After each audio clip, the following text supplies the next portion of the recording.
Good morning, welcome to Morning Review. This is Kim speaking on Thursday, the 19th of January. So we're looking at the euro dollar first as ever, and yesterday was pretty much a two-thirds sell-off point, or maybe even three-quarters. Looking at the amount it pulled off yesterday, it didn't help at the end there with Yellen speaking and actually reminding the world that they're on course to meet inflation targets, etc. And the dollar sold off, gained some more, should I say, and the euro sold off some more. So we're sitting here now. Back to the daily 8, there is the potential of a bounce from here. I'm a bit wary of the bounce. There wasn't divergence between the highs here, actually. Just check and see if there was anything hidden there. No, not on there either. Just looking to see if there's any obvious divergence on the dailies as it pushed up through onto Tuesdays there, but nothing there.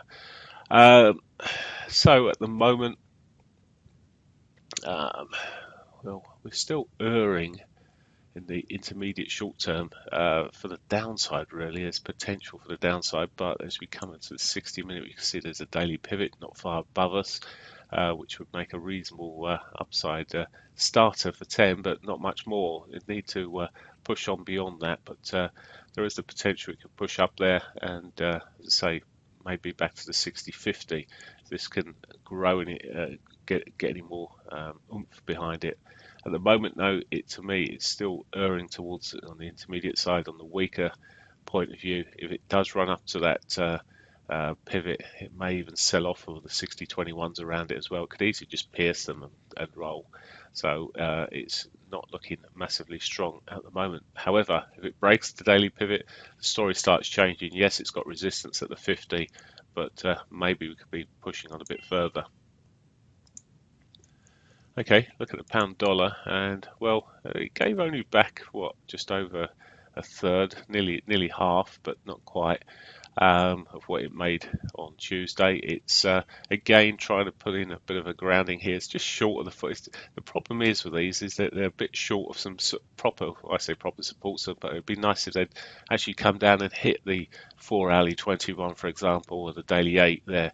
It would have been a sort of a nicer point for it to be stopping, and you have a bit more belief that it may have a run up.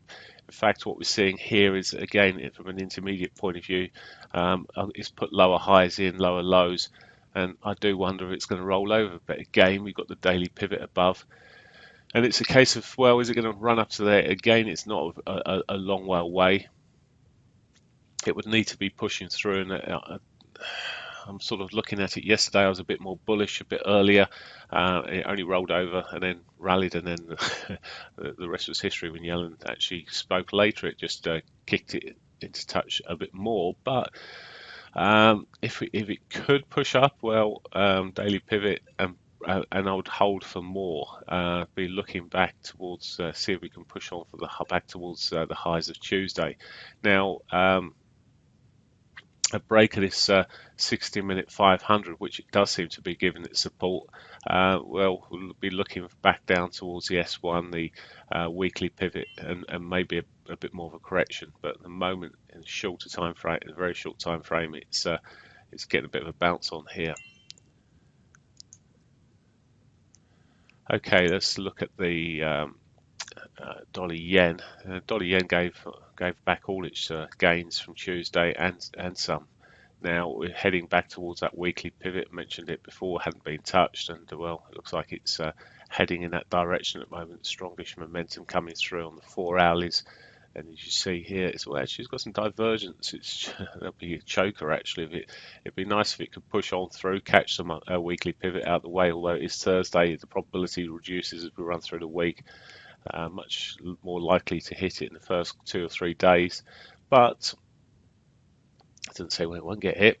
At the moment, it's pushing that way. One thing I would like is it's quite easy for me here because it's got the untouched daily pivot below. If it breaks these lows here, quite an easy one for today.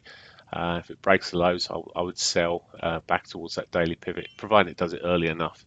If it's sort of 2, 3 o'clock in the afternoon, maybe less interested. But if this does diverge, the divergence is diverging. But if it takes effect, starts selling off, my most likely sell point would be on the break of these lows here, or at least an add-in if I find anything better on the shorter time frame.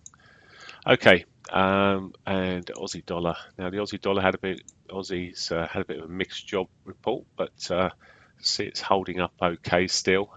It has held up better than some of the other currencies to some extent. Although again, yesterday it gave off nearly two-thirds of its gave back yesterday of the gain it made Tuesday.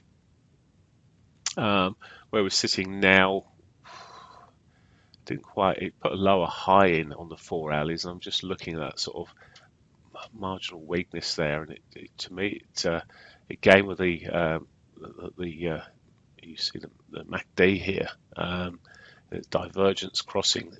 Excuse me, on that on the 4 hour, it could just continue to the south side here. Okay, seeing some of the shorter moving averages crossing the longer term moving averages. It is holding up. It's through its daily pivot. It's again, maybe looking for the short side of this market. If it starts breaking the lower trend, I think it's harder to get in maybe to the longer side unless it starts kicking up above that hourly 34, hourly 50. So I'd be more likely to be looking for long side then, and then from that point of view, you're looking for a bit of a continuation through. But sorry, badly drawn trend here. Okay. So really looking for the sell side on the bottom of this trend line here. Long side, if it can push on up, and maybe it will push back towards yesterday's highs and beyond. And finally, the Canadian dollar. Well, that did give some up yesterday, didn't it? It really did. It gave up everything it made the previous day and some, half a gain almost, back to the daily 21. It's stalled around that and the 100 at the moment. It may yet have some more upside there. 34 may not be too far adrift. The momentum's picked up to the upside here as well. It really has taken a bit of a beating there. Has though got the daily pivot below, selling off below the lows. This 8 moving average ran this 32.53 sort of area. Sell off below there may tease a short position back to the 21s, and then the daily pivot. Although I think oil came off a little bit here as well. It's coming off this morning. Or was it? Let's have a quick look at oil here. Yeah, it came off pretty poorly yesterday, didn't it? Right back down to $50. That didn't help at all. Little rally in about 4ish and then sold off again. So oil's not helping the case of the Canadian dollar at the moment, and hence the push up there. But if it, as I say, need to see a break of the lows here for me to be possibly teased into a bit of a short back to the pivot. Although not necessarily trusting it. In the main, I'm seeing quite a lot of intermediate weakness at the moment. There are sort of opportunities for them to move part way up on some of these European market currency, the European currencies, the pound and the euro, to push up a little bit. But I may be sitting on my hands a little bit, just getting a bit more idea of direction this morning. But there are some more obvious, actually, even on the euro here. It starts selling below this level here, well, it may again give opportunities and indication that we're on for more downside. Okay, that's pretty much it. Now there is, of course, news out today for the euro. I should mention as the minimum bid rate, which is not expected to be changed, and Draghi speaking then at 1:30. But again, he's not expected to say too much, but you never know. He may be positive and have his cheerful hat on, which we've lent him. So he could drive the euro a little bit, and it may see some positiveness coming from that. But you never know with Draghi, which hat he's wearing. But for now, the side of that, it's not. We've got the employment data is already out. The minimum bid rate Canadian data coming out. It's low data. It may still give some volatility at 1:30, the Canadian dollar, but that building permits in the US, again, all short-term bang sort of data that may come out at 1:30. But the most important thing, if you're looking at something like the euro dollar, would be Draghi's press conference. Crude oil inventories 4 p.m. So again, another Canadian possible mover. And that's it. Have a great one. Bye for now.